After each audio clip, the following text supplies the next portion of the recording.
Bienvenue dans le Financier, votre rendez-vous économique quotidien. Voici les titres de l'actualité.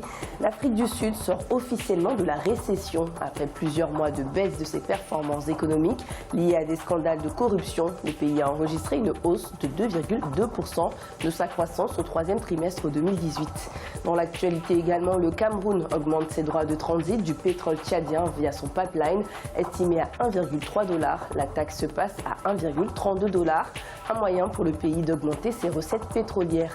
Et puis nous ferons un point en fin d'édition sur l'évolution des marchés boursiers africains.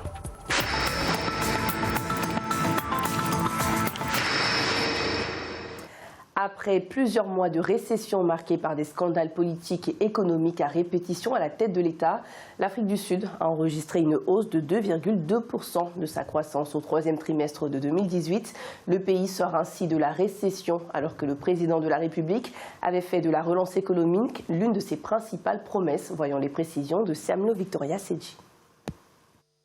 L'Afrique du Sud est officiellement sortie de la récession. C'est ce qu'a annoncé mardi 4 décembre l'Institut national de la statistique qui a dévoilé une hausse de 2,2% de la croissance économique au troisième trimestre 2018. Une performance tirée essentiellement par les secteurs industriels, agricoles et des transports. On est sorti de la récession, mais il y a encore une fragilité.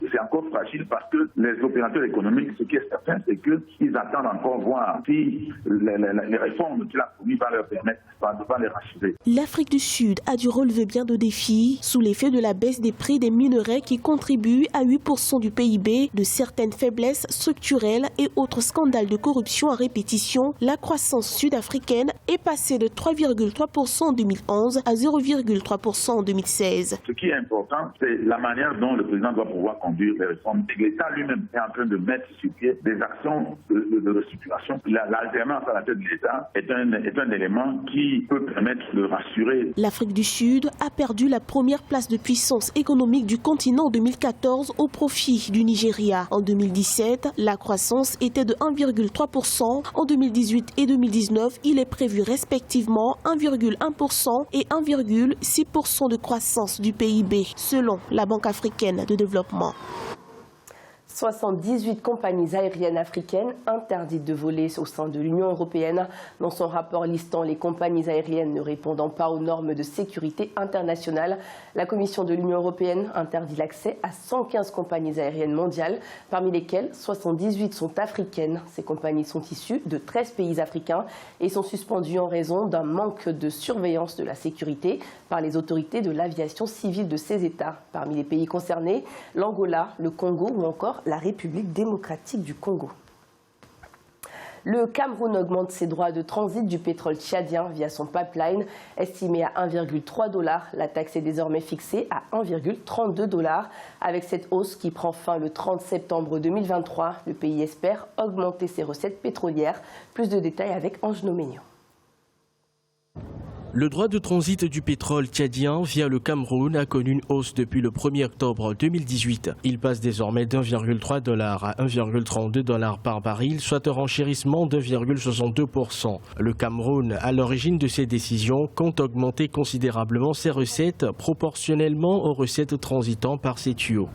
Pour moi, ce droit de transit, c'est même un droit de solidarité parce que le montant de ces droits-là est résiduel par rapport à l'enveloppe globale des recettes issues du secteur pétrolier. Quand on dit fin avril 2018, on avait engrangé 8 milliards de ces droits de transit. Ça veut dire que par semestre, si ça rapporte 8 milliards fois 4, 124 milliards par an. Si vous nous prenez, je le redis encore, la taxe spéciale sur les produits pétroliers, c'est largement au-dessus de ce montant-là. Le pipeline camerounais est stratégique pour la production d'hydrocarbures du Tchad. Ce dernier ne disposant pas de dispositifs nécessaires pour exporter son pétrole. Selon des sources officielles, le Cameroun a tiré 24 milliards de francs CFA de recettes sur les 10 premiers mois de 2018 grâce à cet oléoduc. La comptabilité, on aurait parlé recettes hors exploitation. Donc quand il arrive comme ça, il peut permettre peut-être à l'État de résoudre certains problèmes concrets. À un moment, le Cameroun fait face à une grosse difficulté en matière de santé publique. Les Camerounais qui sont généralement soumis à la dialyse, l'État peut prélever peut-être l'argent à ce niveau. Le nouveau droit de transit sera appliqué jusqu'au 30 septembre 2023 avant une éventuelle révision. $1 milliard, c'est le montant de l'aide attribuée à l'Égypte par la Banque mondiale, un apport qui vise à financer le développement du secteur privé tout en permettant une croissance inclusive. Le nouveau programme va promouvoir les petites entreprises qui sont la principale source d'emploi du pays, mais aussi renforcer les capacités des gouvernements locaux à fournir des services à leurs citoyens et également guider le développement local.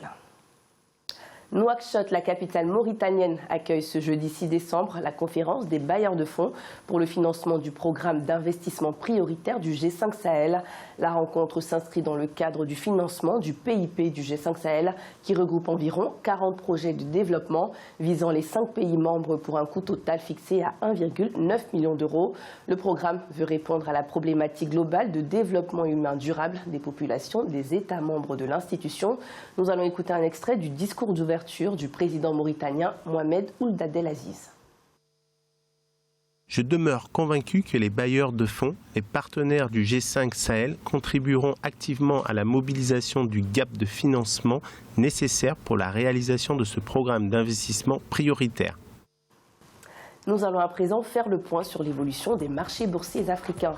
En Afrique australe et dans l'océan Indien, l'indice de l'île Maurice était en chute de 0,17%. La bourse de Johannesburg perdait 1,01%. L'indice de Nairobi chutait de 0,55% et l'indice Gaborone perdait 0,05%. En Afrique de l'Ouest et centrale, la BRVM d'Abidjan augmentait de 0,24%, l'indice nigérian chutait de 1,07% et la bourse du Ghana était en hausse de 0,94%. En Afrique du Nord, la bourse marocaine augmentait de 0,17%, l'indice égyptien chutait de 1,58% et la bourse tunisienne perdait 0,58%.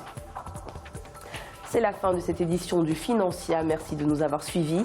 On se retrouve bientôt pour un nouveau rendez-vous de l'économie.